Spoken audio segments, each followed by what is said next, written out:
غرباء غرباء غرباء غرباء غرباء غرباء غرباء غرباء۔ لوط علیہ السلام کے حالات اور واقعات قرآن کریم کی روشنی میں آپ نے سنے۔ آئیے اب شروع کرتے ہیں یوسف علیہ السلام کا قصہ۔ قرآن کریم نے اس قصے کو احسن القصص کہا ہے۔ اس کے بارے میں اللہ تعالیٰ نے پوری ایک سورت یعنی سورہ یوسف نازل فرمائی۔ اس قصے میں دو عظیم نبیوں کا تذکرہ ہے، سیدنا یعقوب بن اسحاق علیہ السلام اور یوسف بن یعقوب علیہ السلام کا۔ اپنے بھائیوں کی وجہ سے یوسف علیہ السلام کن حالات کا شکار ہوئے، آپ اس کا تفصیل سے ذکر سنیں گے۔ سورہ یوسف مکی ہے اور یوسف علیہ السلام کا قصہ اگرچہ ابتلاء و آزمائش کی داستان ہے، لیکن اس میں اور بھی بہت سے فوائد ہیں۔ سننے والا اس سے لطف اندوز ہوتا ہے، اپنے اندر رحم اور انس کے جذبات محسوس کرتا ہے۔ اس قصے میں ان حالات کی طرف بھی اشارہ ہے جو انبیاء کے ساتھ پیش آتے ہیں۔ عام انبیاء کے حالات واقعات سے معلوم ہوتا ہے کہ پہلے وہ آسودہ حال تھے، لیکن جب انہوں نے دعوت دی تو ان کی قوم نے انہیں جھٹلایا، پھر آزمائش کا سلسلہ شروع ہوا، پھر ان کی قوموں پر عذاب آیا۔ اس قصے میں معاملہ اس کے بالکل برعکس ہے۔ اس میں شروع میں ابتلاء آزمائش کا دور ہے، پھر آسانی اور فراوانی کی داستان ہے۔ ایسا کیوں ہوا؟ علماء کے اس بارے میں مختلف اقوال ہیں۔ عطا رحمت اللہ علیہ فرماتے ہیں، غمزدہ پریشان حال اگر یوسف علیہ السلام کے قصے کو سنتا ہے تو اس کے دل کو سکون ملتا ہے، وہ مطمئن ہو جاتا ہے، اس لیے کہ اس میں تنگی کے بعد آسانی ہے، مشکلات کے بعد اللہ کی نعمتوں کا نزول اس سے ظاہر ہے۔ سورہ یوسف سورہ ہود کے بعد نازل ہوئی۔ سورہ ہود میں انبیاء کرام کے تذکرے کے بعد قوم ہود اور قوم صالح کی تباہی کا ذکر آتا ہے، پھر ان اقوام کا تذکرہ ہے جو تباہ و برباد ہوئی۔ پھر سورہ یوسف عام الحزن میں نازل ہوئی۔ یہ وہ سال تھا جس میں نبی صلی اللہ علیہ وسلم کے چچا ابو طالب فوت ہوئے۔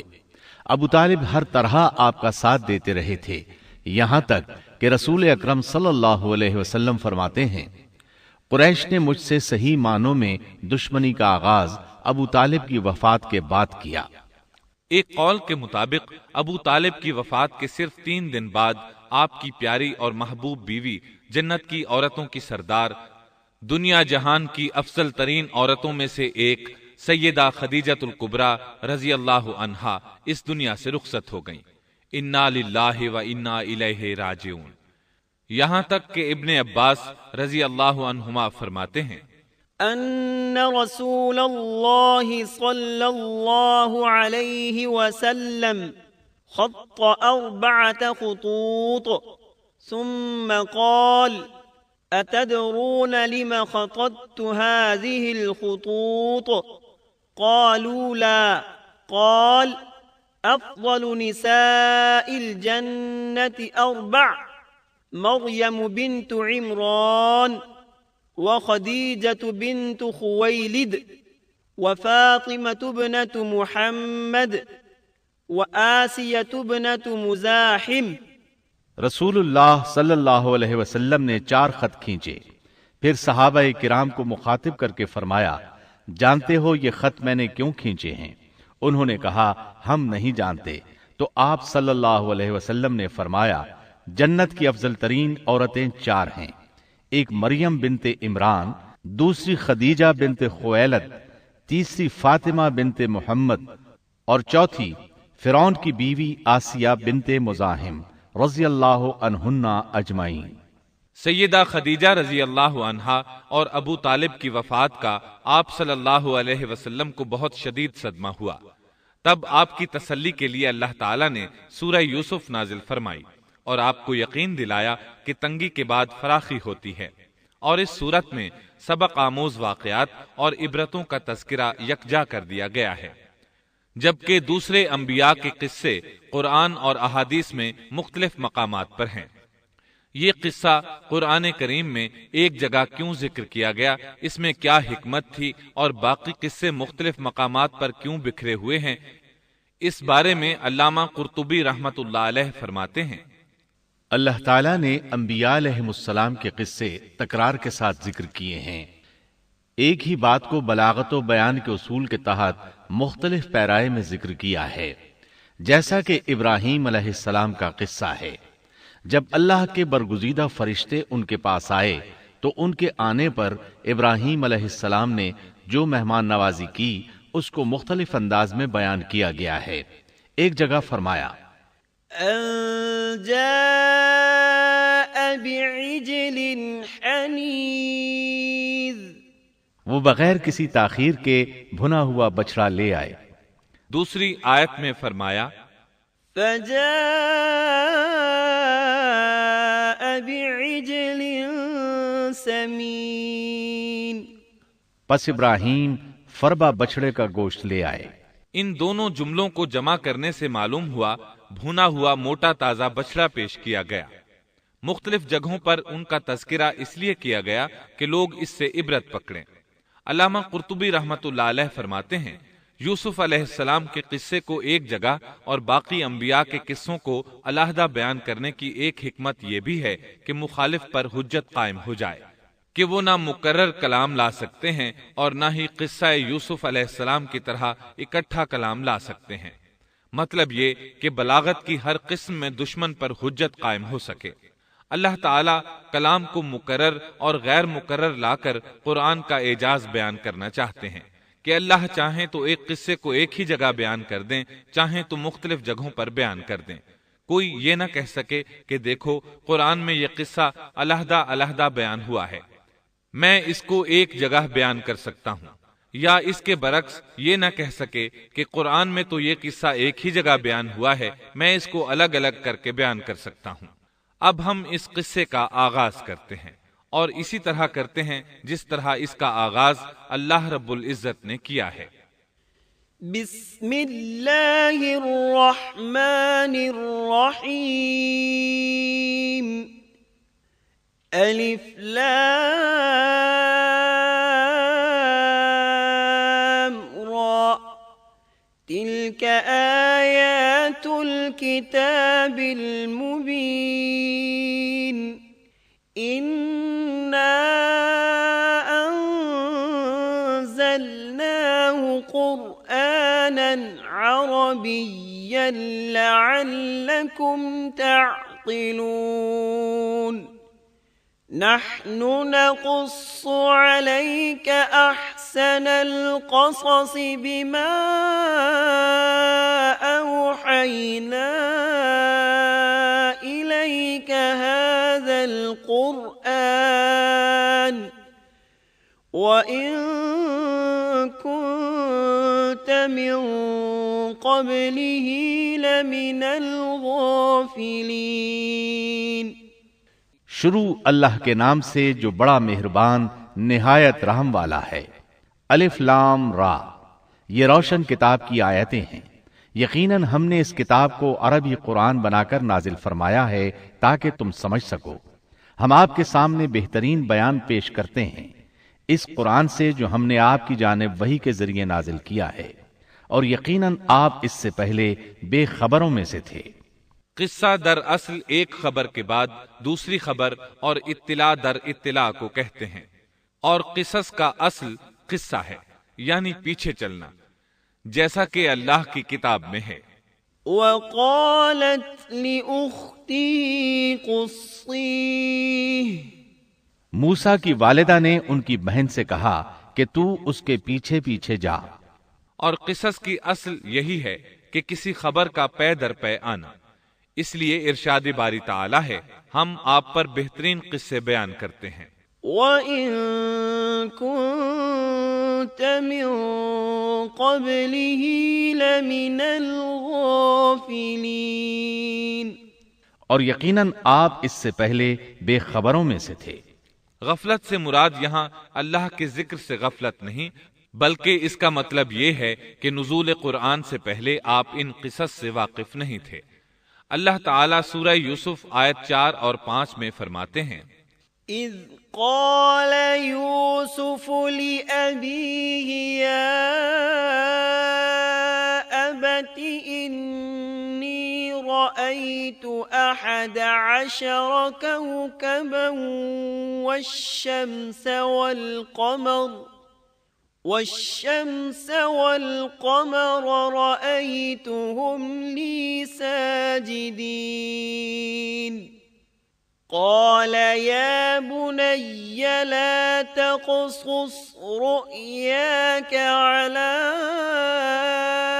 إخوتك فيكيدوا لك كيدا إن الشيطان للإنسان عدو مبين۔ جب یوسف نے اپنے باپ سے ذکر کیا کہ ابا جی میں نے 11 ستاروں اور سورج چاند کو خواب میں دیکھا ہے کہ وہ سب مجھے سجدہ کر رہے ہیں، یعقوب نے کہا پیارے بچے اپنے اس خواب کا ذکر اپنے بھائیوں سے نہ کرنا، ایسا نہ ہو کہ وہ تیرے ساتھ کوئی فریب کاری کرے، شیطان تو انسان کا کھلا دشمن ہے۔ رؤیا سے مراد وہ خواب ہے جس کو انسان نیند کی حالت میں دیکھے، اور رؤیت سے مراد وہ حقیقت ہے جس کو انسان حالت بیداری میں اپنی آنکھوں سے دیکھے۔ تو یوسف علیہ السلام نے خواب میں دیکھا کہ 11 ستارے اور سورج اور چاند انہیں سجدہ کر رہے ہیں۔ یعقوب علیہ السلام خواب کی حقیقت کو جان گئے، اگرچہ آپ خوابوں کی تعبیر نہیں بتاتے تھے، لیکن انہیں علم ہو گیا کہ اس میں یوسف علیہ السلام کی تکریم ہے، اور انہیں یہ بھی علم تھا کہ یوسف علیہ السلام کے بھائی ان سے حسد کرتے ہیں۔ اسی لیے انہوں نے یوسف علیہ السلام سے کہا کہ اپنے بھائیوں کو یہ خواب نہ سنانا۔ یوسف علیہ السلام کے 11 بھائی تھے، بنیامین ان کے سگے بھائی تھے، باقی 6 ایک ماں سے اور 4 2 لونڈیوں سے تھے۔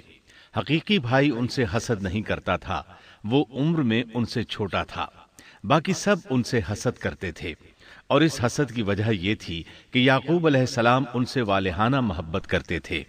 اسی طرح بنیامین سے بھی انہیں بہت لگاؤ تھا، مطلب یہ کہ ان دونوں سے انہیں زیادہ محبت تھی، اور محبت میں کمی بیشی کوئی بری چیز نہیں، البتہ نبی کریم صلی اللہ علیہ وسلم نے فرمایا ان میں عدل سے ضرور کام لیں۔ غرض یعقوب علیہ السلام کو ان دونوں سے زیادہ محبت تھی، ان کا دل ان کی طرف زیادہ مائل تھا، یہاں تک کہ لمحہ بھر بھی انہیں نظروں سے اوجھل نہیں کرتے تھے۔ یوسف علیہ السلام کے بھائی جب کھیل کے لیے نکلتے تو یعقوب علیہ السلام فرماتے یوسف کو یہیں چھوڑ دو، گویا ہر وقت ان کا پہرا دیتے تھے۔ اللہ تعالیٰ سورہ یوسف آیت 6 میں فرماتے ہیں، وَكَذَلِكَ يَجْتَبِيكَ رَبُّكَ وَيُعَلِّمُكَ مِن تَأْوِيلِ الْأَحَادِيثِ وَيُتِمُّ نِعْمَتَهُ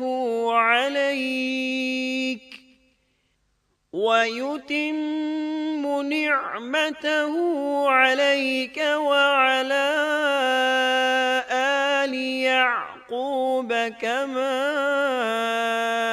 أَتَمَّهَا عَلَى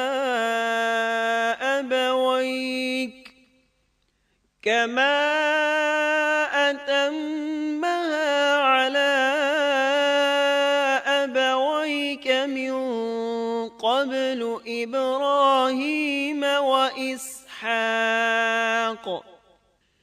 إِنَّ رَبَّكَ عَلِيمٌ حَكِيمٌ۔ اور اسی طرح تجھے تیرا پروردگار برگزیدہ کرے گا، اور تجھے معاملہ فہمی یعنی خوابوں کی تعبیر بھی سکھائے گا، اور اپنی نعمت تجھے بھرپور عطا فرمائے گا، اور یعقوب کے گھر والوں کو بھی، جیسے کہ اس نے اس سے پہلے تیرے دادا اور پردادا یعنی ابراہیم و اسحاق کو بھی بھرپور اپنی نعمت دی۔ یقیناً تیرا رب بہت بڑے علم والا اور زبردست حکمت والا ہے۔ یعنی آپ کو منتخب کر لیا اور تمام بھائیوں سے آپ کو چن لیا، اور یعقوب علیہ السلام کے سارے بیٹوں سے آپ کا انتخاب کیا، اور اس دور کے لوگوں میں سے آپ کو نبوت دینے کا ارادہ کیا۔ مزید یہ کہ وہ لوگوں کو خوابوں کی تعبیر بھی بتاتے تھے، اور آیت میں جس نعمت کا ذکر ہے اس سے مراد نبوت کی نعمت ہے۔ اور یہ قصہ اللہ تعالیٰ نے نصیحت کے لیے ذکر کیا ہے۔ اللہ تعالیٰ سورہ یوسف آیت 7 اور 8 میں فرماتے ہیں، لقد كان في يوسف وإخوته آيات للسائلين إذ قالوا ليوسف وأخوه أحب إلى أبينا منا ونحن عصبة إن أبانا لفي ضلال مبين۔ یقیناً یوسف اور اس کے بھائیوں میں دریافت کرنے والوں کے لیے بڑی بڑی نشانیاں ہیں، جبکہ انہوں نے کہا کہ یوسف اور اس کا بھائی بنسبت ہمارے باپ کو بہت زیادہ پیارا ہے، حالانکہ ہم طاقتور جماعت ہیں، کوئی شک نہیں کہ ہمارے ابا سری غلطی میں ہیں۔ کہا جاتا ہے کہ یہودیوں نے نبی کریم صلی اللہ علیہ وسلم سے یوسف علیہ السلام کے قصے کے متعلق سوال کیا تو یہ مکمل صورت انہیں قصہ سنانے کے لیے نازل ہوئی، جبکہ بنی اسرائیل کو یہ مکمل قصہ معلوم نہ تھا، اور جو معلوم تھا وہ بھی تحریف شدہ تھا۔ قرآن ان کی اس تحریف کو واضح کرنے کے لیے بھی نازل ہوا، اور جو بھی بنی اسرائیل کا شخص یا کوئی اور اس کے متعلق پوچھے گا اس کے لیے عبرتیں اور نصیحتیں ہیں۔ یوسف کے بھائیوں نے کہا کہ ہمارا باپ یوسف اور اس کے بھائی سے زیادہ محبت کیوں کرتا ہے، جبکہ ہم ایک جماعت ہیں۔ اپنے باپ کے اس عمل پر اعتراض کیا، اور یقیناً یہ ایک بہت برا گمان تھا۔ ضلال کا معنی گمراہی ہوتا ہے، لیکن کبھی خطا پر بھی بولا جاتا ہے، اور انہوں نے باہمی مشورہ کیا اور سوچ بچار کے بعد یوسف علیہ السلام کے قتل کی تجویز طے ہوئی۔ اللہ تعالیٰ آیت 9 میں فرماتے ہیں، اقتلوا يوسف أو اطرحوه أرضا يخل لكم وجه أبيكم وتكونوا من بعده قوما صالحين۔ یوسف کو تو مار ہی ڈالو یا اسے کسی نامعلوم جگہ پھینک دو کہ تمہارے والد کا رخ صرف تمہاری طرف ہی ہو جائے، اس کے بعد تم نیک ہو جانا۔ مطلب یہ کہ وہ آپس میں کہنے لگے یوسف کو قتل کر دو۔ اس پر بڑے بھائی یہودا نے مداخلت کی اور کہا قتل بہت سنگین جرم ہے، اس پر وہ بولے تب پھر اسے کہیں غائب کر دو تاکہ باپ کی توجہ تمہاری طرف ہو جائے اور یوسف والی رکاوٹ ختم ہو جائے۔ دیکھیے کیسی سوچ ہے، پہلے برائی کریں گے پھر توبہ کریں گے اور نیک بن جائیں گے۔ بھلا کیا ایسا آدمی جو برائی اس نیت سے کرتا ہے بعد میں توبہ کر لے گا، کیا اس کی توبہ قبول ہوگی؟ علماء فرماتے ہیں توبہ کا دروازہ کھلا ہے۔ اللہ تعالیٰ رات کے وقت صدا دیتا ہے کہ دن کو برائی کرنے والے توبہ کر لے، اور دن کو آواز دیتا ہے رات کو برائی کرنے والے توبہ کر لے۔ کوئی توبہ کا دروازہ بند نہیں کر سکتا، یہاں تک کہ انسان جتنی بار بھی گناہ کر کے توبہ کرے اللہ قبول کرتا ہے۔ اس لیے اللہ نے ان کی توبہ قبول کر لی۔ تاہم اس بات سے ڈرنا چاہیے کہ اگر گناہ کرنے کے بعد توبہ کا موقع ہی نہ ملے اور موت آ لے تو کیا ہوگا؟ یہ بات نہایت ہی خوفناک ہے کہ توبہ کا موقع ہی نہ ملے۔ اللہ تعالیٰ آیت نمبر 10 میں فرماتے ہیں، قال قائل منهم لا تقتلوا يوسف وألقوه في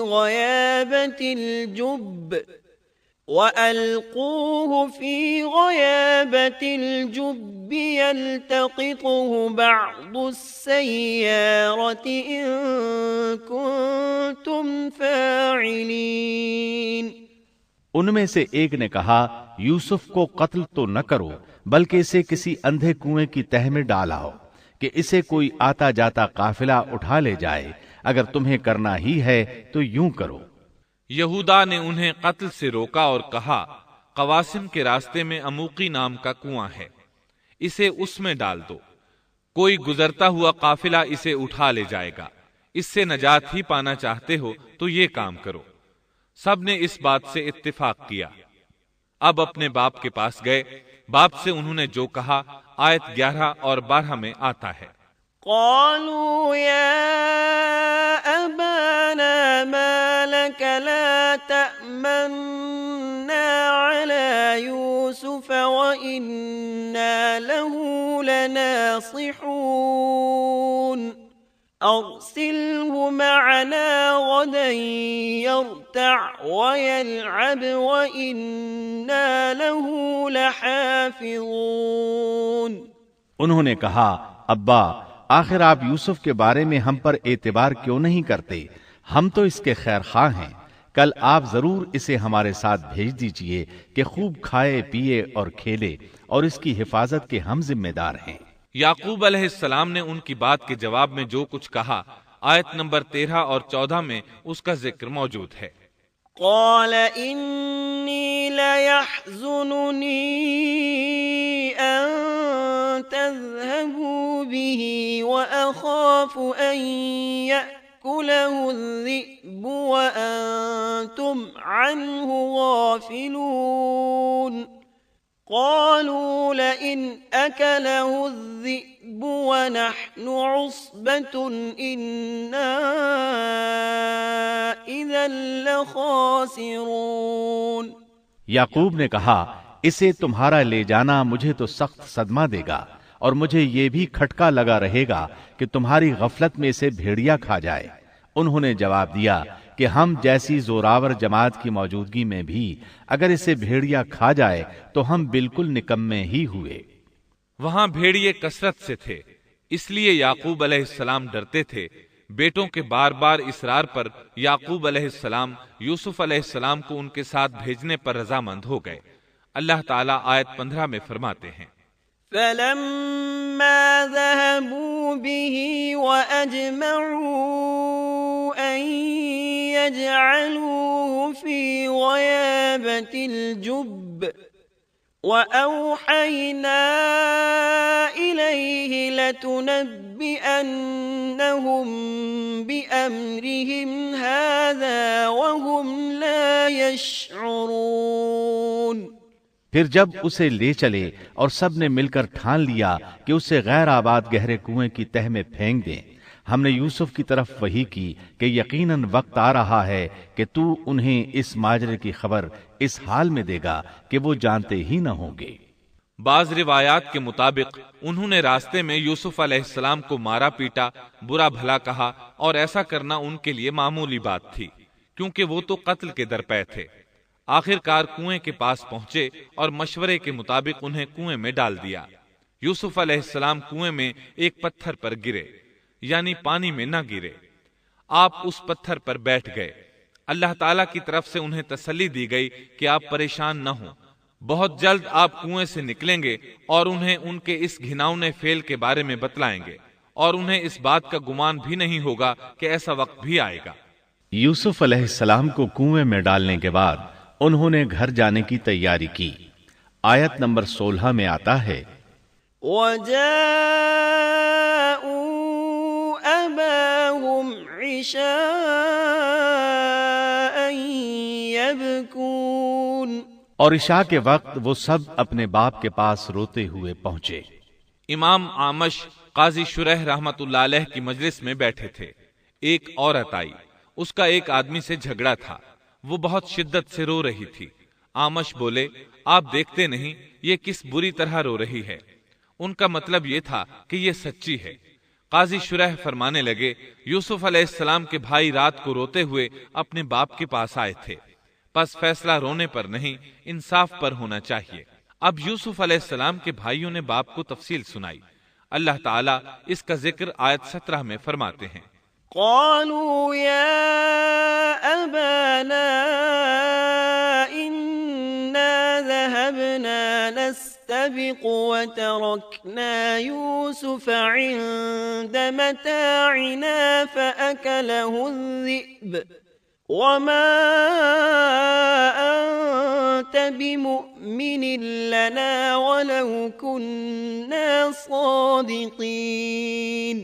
اور کہنے لگے کہ ابا جی، ہم تو آپس میں دوڑ میں لگ گئے اور یوسف کو ہم نے سامان کے پاس چھوڑا، پس اسے بھیڑیا کھا گیا۔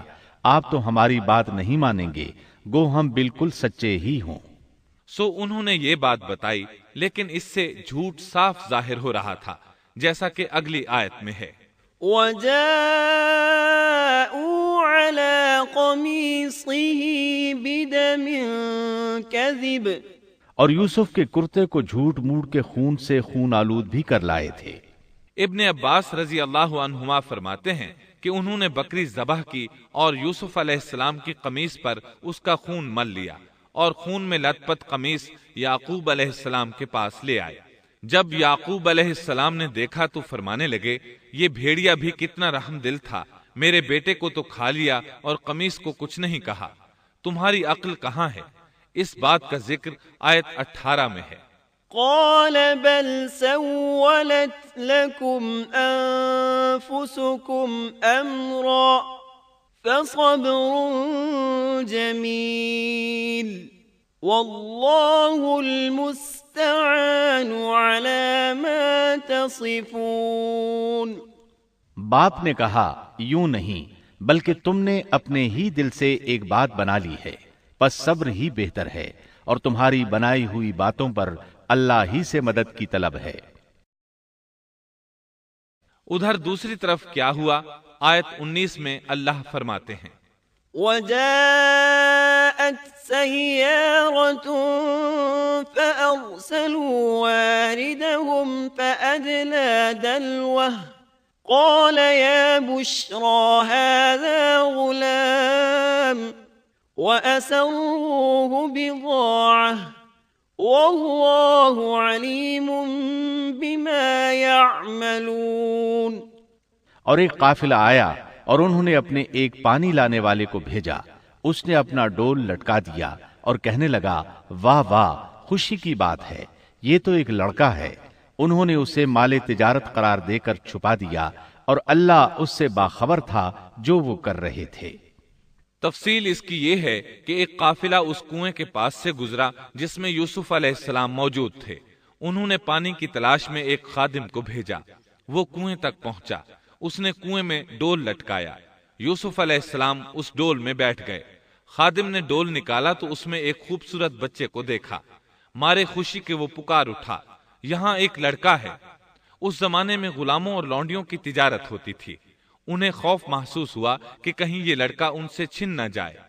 اس خوف کے پیش نظر انہوں نے یوسف علیہ السلام کو چھپا لیا۔ انہوں نے یہ بھی سوچا کہ شاید یہ بھاگا ہوا غلام ہے، اگر اس کا مالک آ گیا تو وہ اسے لے جائے گا۔ یہ قافلہ مدائن سے مصر جا رہا تھا۔ جب یہ مصر پہنچے تو انہوں نے یوسف علیہ السلام کو معمولی قیمت میں فروخت کر دیا۔ معمولی قیمت میں فروخت کرنے کی جلدی بھی انہوں نے اسی خیال کے تحت کی کہ کہیں اس کا مالک نہ آ جائے۔ ابن عباس رضی اللہ عنہما فرماتے ہیں کہ انہوں نے یوسف علیہ السلام کو صرف 20 درہم میں بیچ دیا، اور یہ نہایت معمولی قیمت تھی۔ آیت نمبر 21 میں ہے، وقال الذي اشتراه من مصر لامرأته أكرمي مثواه عسى أن ينفعنا أو نتخذه ولدا۔ مصر والوں میں سے جس نے اسے خریدا تھا اس نے اپنی بیوی سے کہا کہ اسے بہت عزت و احترام کے ساتھ رکھو، بہت ممکن ہے کہ یہ ہمیں فائدہ پہنچائے یا اسے ہم اپنا بیٹا ہی بنا لیں۔ یہ شخص مصر کا وزیر خزانہ تھا، بے اولاد تھا۔ اس نے سوچا شاید یہ لڑکا بڑا ہو کر اچھا انسان بنے، لہٰذا کیوں نہ ہم اسے بیٹا بنا لیں۔ اس طرح یوسف علیہ السلام وزیر خزانہ کے گھر پلے بڑھے۔ وزیر خزانہ عزیز مصر کہلاتا تھا۔ عزیز نے آپ کو بیٹوں کی طرح رکھا۔ آپ کچھ بڑے ہوئے تو شاہی محل کی دیکھ بھال آپ کے ذمے لگا دی گئی، شاہی محل کے تمام اختیارات آپ کے سپرد کر دیے گئے۔ اللہ تعالیٰ آیت 21 اور 22 میں فرماتے ہیں، وَكَذَلِكَ مَكَّنَّا لِيُوسُفَ فِي الْأَرْضِ وَلِنُعَلِّمَهُ مِن تَأْوِيلِ الْأَحَادِيثِ وَاللَّهُ غَالِبٌ عَلَى أَمْرِهِ وَلَكِنَّ أَكْثَرَ النَّاسِ لَا يَعْلَمُونَ۔ وَلَمَّا بَلَغَ أَشُدَّهُ آتَيْنَاهُ حُكْمًا وَعِلْمًا وَكَذَلِكَ نَجْزِي الْمُحْسِنِينَ۔ یوں ہم نے مصر کی سرزمین میں یوسف کا قدم جما دیا کہ ہم اسے خواب کی تعبیر کا کچھ علم سکھا دیں۔ اللہ اپنے ارادے پر غالب ہے، لیکن اکثر لوگ بے علم ہوتے ہیں۔ اور جب یوسف پختگی کی عمر کو پہنچ گئے تو ہم نے اسے قوت فیصلہ اور علم دیا۔ ہم نیک کاروں کو اسی طرح بدلہ دیتے ہیں۔ یوسف علیہ السلام بہت پاکیزہ اور توحید والے ماحول میں پروان چڑھے۔ گھر کا سارا انتظام انہی کے ہاتھ میں تھا۔ آپ بہت بصیرت اور سوجھ بوجھ سے گھر کا نظام چلا رہے تھے۔ ابھی عزیز مصر کی بیوی نے آپ کو گمراہ کرنے کی کوشش نہیں کی تھی کہ حلم، علم اور بصیرت کی صفات آپ میں موجود تھیں۔ مفسرین لکھتے ہیں جب یوسف علیہ السلام کی عمر 17-18 سال کی ہوئی تو جوانی کے ساتھ ان کے حسن میں مزید اضافہ ہوا۔ حسن یوسف واقعی بے مثال تھا۔ نبی اکرم صلی اللہ علیہ وسلم فرماتے ہیں، معراج کی رات میری ملاقات یوسف علیہ السلام سے ہوئی۔ ایسا لگتا تھا کہ دنیا کا نصف حسن یوسف علیہ السلام کو ملا ہے۔ مفسرین اس کی وضاحت کرتے ہیں کہ حسن کو اللہ تعالیٰ نے 2 حصوں میں تقسیم کیا ہے۔ آدھا حسن یوسف علیہ السلام کو دیا اور آدھا باقی ساری مخلوق میں تقسیم کر دیا۔ اللہ اکبر، یہ ہے حسن یوسف۔ اور جب یوسف کے حسن کی کیفیت یہ ہے تو پھر اس کے خالق کے کیا کہنے۔ جب عزیز مصر کی بیوی نے ان کا حسن دیکھا تو بے اختیار ہو گئی۔ اس کے اندر ہیجان پیدا ہوا۔ اس نے یوسف علیہ السلام سے بدکاری کا ارادہ کر لیا۔ ان کے ساتھ لطف و عنایت کا سلسلہ شروع کر دیا اور پھسلانے کے جتنے طریقے ہو سکتے تھے وہ اختیار کیے۔ ناز و نخرے کے ساتھ اس سے پیش آنے لگی۔ اللہ آیت 23 میں فرماتے ہیں، وراودته التي هو في بيتها عن نفسه وغلقت الأبواب وقالت هيت لك قال معاذ الله إنه ربي أحسن مثواي إنه لا يفلح الظالمون۔ اس عورت نے جس کے گھر میں یوسف تھے یوسف کو بہلانا پھسلانا شروع کیا کہ وہ اپنے نفس کی نگرانی چھوڑ دے اور دروازے بند کر کے کہنے لگی، لو آ جاؤ۔ یوسف نے کہا، اللہ کی پناہ، وہ میرا رب ہے، مجھے اس نے بہت اچھی طرح رکھا ہے، بے انصافی کرنے والوں کا بھلا نہیں ہوتا ہے۔ مطلب یہ کہ آخر نوبت یہاں تک پہنچ گئی کہ ایک دن اس نے سارے دروازے بند کر لیے اور کہنے لگی، آئیے یوسف، میں نے یہ زیب و زینت آپ کے لیے کی ہے۔ یوسف علیہ السلام فرمانے لگے، اللہ کی پناہ، یہ ناممکن ہے، میں ایسا نہیں کر سکتا۔ کیا میں اپنے مالک کی گھر والی سے بدکاری کروں جس نے مجھے اپنے بیٹوں کی طرح ناز و نعمت میں رکھا؟ یہ بہت بڑا ظلم ہے اور ظالم لوگ فلاح نہیں پا سکتے۔ آپ نے فوراً انکار کر دیا، اس لیے کہ آپ صاحب علم تھے، صاحب حلم تھے، بادشاہ کے مقام اور مرتبے کو جاننے کے ساتھ برائی کے نقصانات سے بھی باخبر تھے، خود صاحب فضل تھے اور اہل فضل کے مقام و مرتبے سے بھی واقف تھے۔ قرآن کریم کی آیات آپ کی طہارت اور پاکیزگی بیان کر رہی ہیں۔ آیت 24 میں ہے، وَلَقَدْ هَمَّتْ بِهِ وَهَمَّ بِهَا لَوْلَا أَن رَّأَىٰ بُرْهَانَ رَبِّهِ۔ اس عورت نے یوسف کا قصد کیا اور یوسف اس کا قصد کرتے اگر وہ اپنے پروردگار کی دلیل نہ دیکھتے۔ یوسف علیہ السلام نے اس کا ارادہ نہیں کیا، یہاں تک کہ اللہ تعالیٰ کی مہربانی سے ان کے دل میں اس گناہ کا خیال تک نہیں آیا۔ اللہ تعالیٰ نے آخر آپ کو علم بھی دیا تھا اور حلم بھی۔ آپ بادشاہ کے مرتبے سے واقف تھے، نیک تھے، جانتے تھے زانی کبھی فلاح نہیں پا سکتا، بلکہ آپ نے تو فوراً کہہ دیا، اللہ کی پناہ، میں ایسا ہرگز نہیں کر سکتا۔ اتنی بڑی آزمائش میں ان کے دل میں خیال آنا ممکن تھا، جیسا کہ سخت گرمی اور پیاس کی حالت میں کسی کو ٹھنڈے پانی کا گلاس ملے تو دل میں پانی پی لینے کا خیال ضرور آتا ہے، لیکن پھر یاد آتا ہے کہ وہ روزے سے ہے۔ لیکن یوسف علیہ السلام کے دل میں تو اتنا سا خیال بھی نہیں آیا۔ اس کی وجہ یہ تھی کہ آپ نے اپنے رب کی دلیل دیکھی تھی، وہ دلیل کیا تھی، اس بارے میں مفسرین کے مختلف اقوال ہیں۔ بعض کہتے ہیں آپ نے جبرائیل علیہ السلام کو دیکھا، بعض کہتے ہیں آپ نے یعقوب علیہ السلام کو دیکھا، وہ انہیں انگلی کے اشارے سے منع کر رہے تھے۔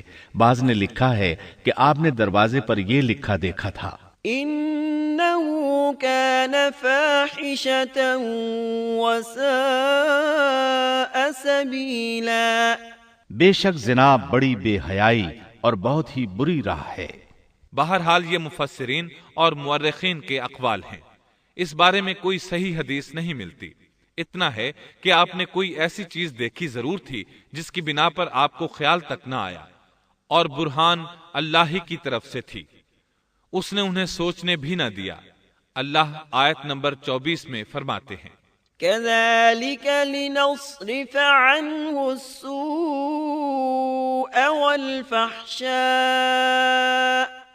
إنه من عبادنا المخلصين۔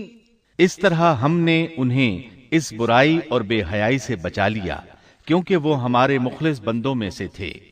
اللہ نے آپ کو صرف زنا سے نہیں برائی سے بھی بچا لیا۔ یہ اس بات کی دلیل ہے کہ آپ نے ارادہ تک نہیں کیا۔ پھر اسی آیت میں اللہ نے آپ کو اپنا برگزیدہ بندہ فرمایا، اور یہ ممکن ہی نہیں کہ کوئی انسان اللہ کے برگزیدہ بندوں میں سے بھی ہو اور پھر کفر بھی کرے، ہرگز ممکن نہیں۔ انبیاء ایسی باتوں سے پاک رہتے ہیں۔ عزیز مصر کی بیوی نے اصرار کیا، آپ کو مجبور کیا، اور لگی چمٹنے تو یوسف علیہ السلام وہاں سے بھاگے۔ عزیز کی بیوی آپ کے پیچھے بھاگی۔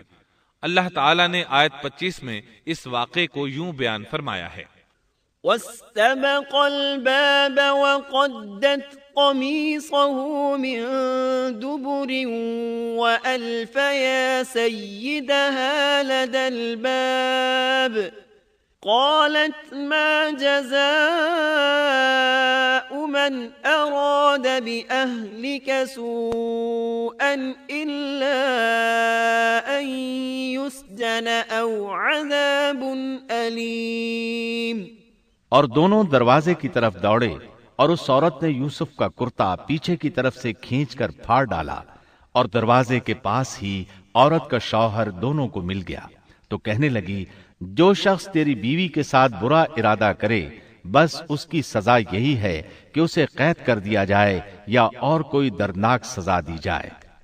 سیدنا یوسف علیہ السلام خود کو بچانے کے لیے دروازے کی طرف دوڑ پڑے تھے، یہ پیچھے دوڑی، دروازہ بند تھا۔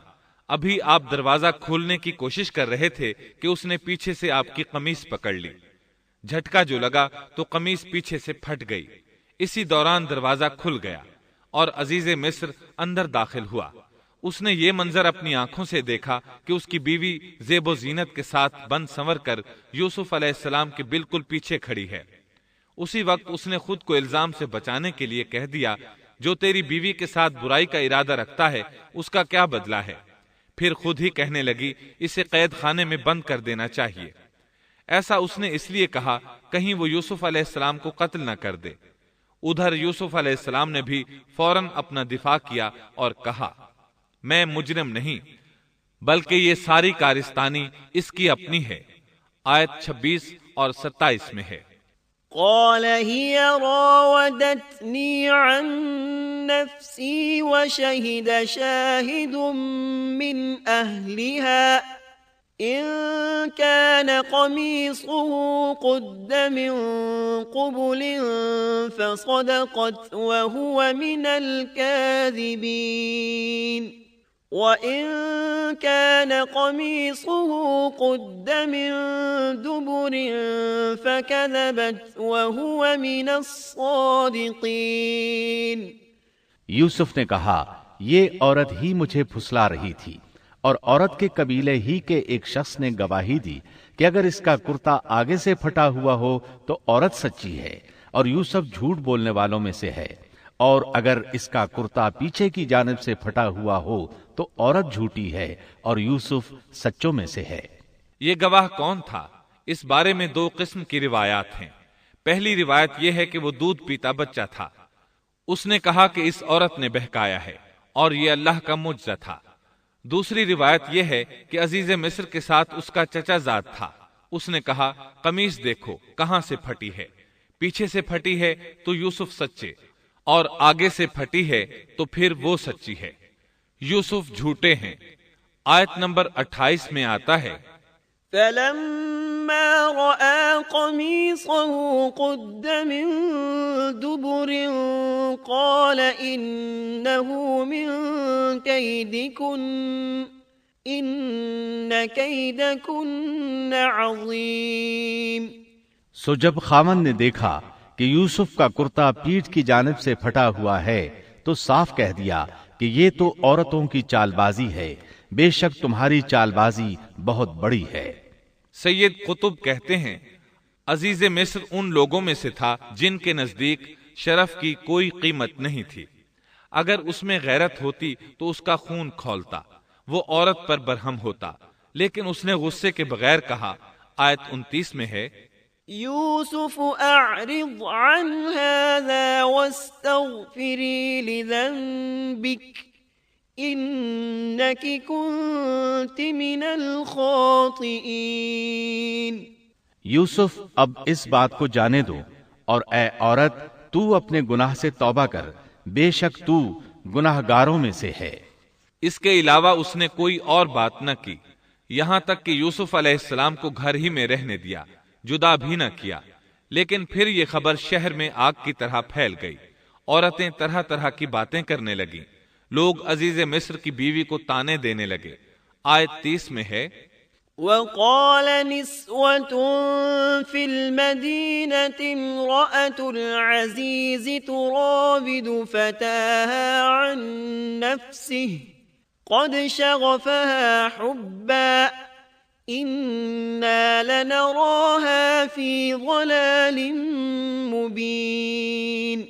اور شہر کی عورتوں میں چرچا ہونے لگا کہ عزیز مصر کی بیوی اپنے جوان غلام کو اپنا مطلب نکالنے کے لیے بہلانے پھسلانے میں لگی رہتی ہے. اس کے دل میں یوسف کی محبت بیٹھ گئی ہے، ہمارے خیال میں تو وہ سری گمراہی میں ہے.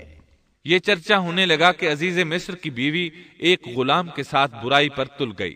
اگر کسی آزاد کے ساتھ ایسا کرتی تو معاملہ اور تھا. غلام سے محبت کر بیٹھی، یہ تو اس نے بے وقوفی کی انتہا کر دی. اس طرح اسے خوب برا بھلا کہا گیا. یہ خبر عزیز مصر کی بیوی تک بھی پہنچ گئی. آیت 31 میں ہے فلما سمعت بمكرهن أرسلت إليهن وأعتدت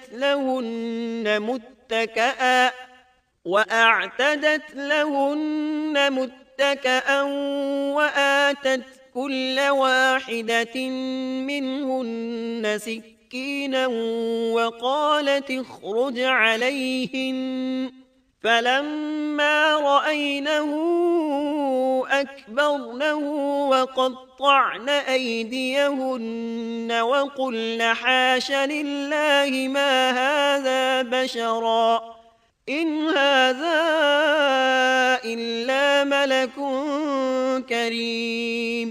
اس نے جب ان عورتوں کی پرفریب مکارانہ باتیں سنی تو انہیں بلوا بھیجا اور ان کے لیے ایک مجلس مرتب کی اور ان میں سے ہر ایک کو چھری دی اور کہا اے یوسف ان کے سامنے چلے آؤ. ان عورتوں نے جب اسے دیکھا تو بہت بڑا جانا اور اپنے ہاتھ کاٹ لیے اور زبان سے نکل گیا کہ اللہ کی پناہ، یہ انسان تو ہرگز نہیں، یہ تو یقیناً کوئی بہت ہی بزرگ فرشتہ ہے.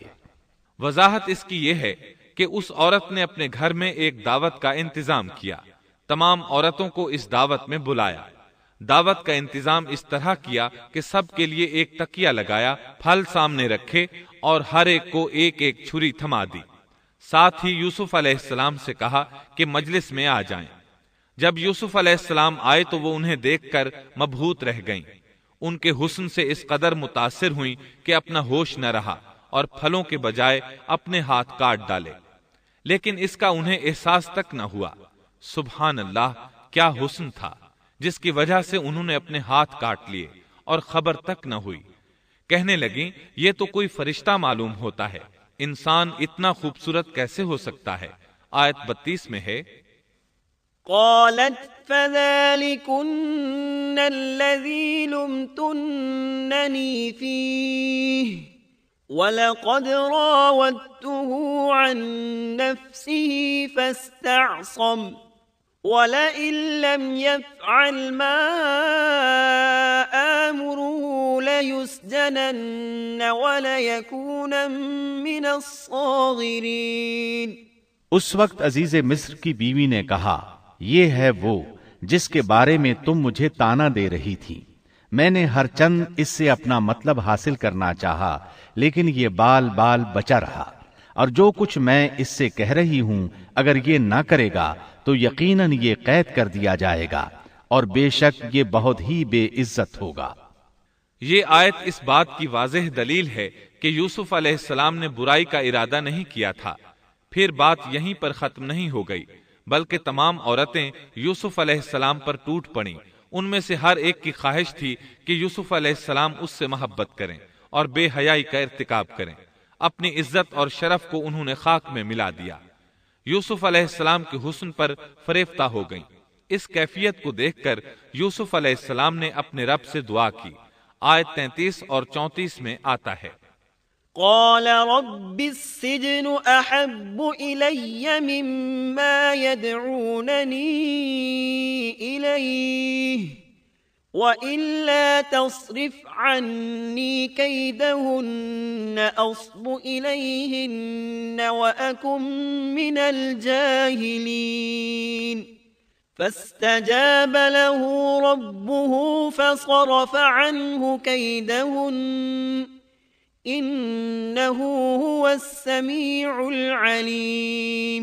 یوسف نے دعا کی کہ اے میرے پروردگار، جس بات کی طرف یہ عورتیں مجھے بلا رہی ہیں اس سے تو مجھے جیل خانہ بہت پسند ہے۔ اگر تو نے ان کا مکر و فریب مجھ سے دور نہ کیا تو میں تو ان کی طرف مائل ہو جاؤں گا اور بالکل نادانوں میں جا ملوں گا۔ اس سے ظاہر ہوا سب عورتیں یوسف علیہ السلام کو اپنی طرف متوجہ کر رہی تھیں۔ انہوں نے ہر طریقہ اختیار کیا، لیکن یوسف علیہ السلام نے کسی ایک کی طرف توجہ نہ دی۔ اللہ نے انہیں بچا لیا اور عورتوں کی چال کو ناکام بنا دیا۔ اس واقعے کی خبر بھی لوگوں میں پھیل گئی۔ عزیز مصر کی بیوی کو پتہ چل گیا کہ یہ خبریں پورے شہر میں پھیل گئی ہیں اور لوگ اسے ہی قصوروار ٹھہرا رہے ہیں۔ تب وہ اپنے خاوند کے پاس گئی، اس سے کہا، اب کیا کیا جائے؟ سب لوگ مجھے ہی الزام دے رہے ہیں، معاملہ بہت پھیل گیا ہے، اس بات کو دبانے کے لیے کچھ کرنا چاہیے۔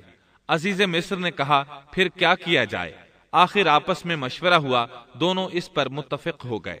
ابن عباس رضی اللہ عنہما فرماتے ہیں، انہوں نے یوسف علیہ السلام کو ایک گدھے پر سوار کیا اور ایک ڈھول والا ساتھ کر دیا اور یہ منادی کرائی کہ اس عبرانی غلام نے اپنی مالکہ کے ساتھ برائی کی کوشش کی ہے، لہٰذا اسے اس جرم کی پاداش میں جیل میں ڈالا جاتا ہے۔ گویا انہوں نے اپنے پر سے الزام ختم کرنے کا یہ منصوبہ سوچا۔ اس بارے میں اللہ آیت 35 میں فرماتے ہیں، ثم بدا لهم من بعد ما رأوا الآيات ليسجننه حتى حين۔ پھر ان تمام نشانوں کے دیکھ لینے کے بعد بھی انہیں یہی مصلحت معلوم ہوئی کہ یوسف کو کچھ مدت کے لیے قید خانے میں رکھیں۔ انہوں نے یہ اس لیے کہا تاکہ یوسف علیہ السلام پر تہمت لگائی جا سکے۔ اس طرح یوسف علیہ السلام قید خانے میں آ گئے۔ ان کے ساتھ 2 نوجوان اور قید خانے میں بھیجے گئے تھے۔ کچھ دن ساتھ رہنے کے بعد وہ جان گئے کہ یوسف علیہ السلام نیک سیرت انسان ہیں، عبادت گزار نوجوان ہیں۔ ایک رات دونوں نوجوانوں نے خواب دیکھے۔ صبح ہوئی تو دونوں یوسف علیہ السلام کے پاس گئے اور اپنا اپنا خواب سنایا۔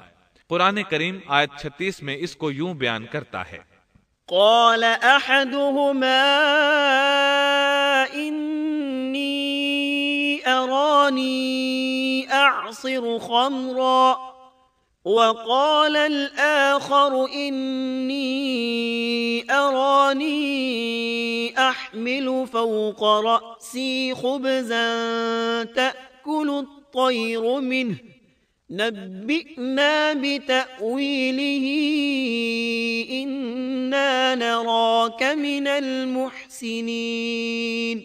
اس کے ساتھ ہی دو اور جوان بھی جیل خانے میں داخل ہوئے۔ ان میں سے ایک نے کہا کہ میں نے خواب میں اپنے آپ کو شراب نچوڑتے دیکھا ہے، اور دوسرے نے کہا میں نے اپنے آپ کو دیکھا ہے کہ میں اپنے سر پر روٹی اٹھائے ہوئے ہوں جسے پرندے کھا رہے ہیں۔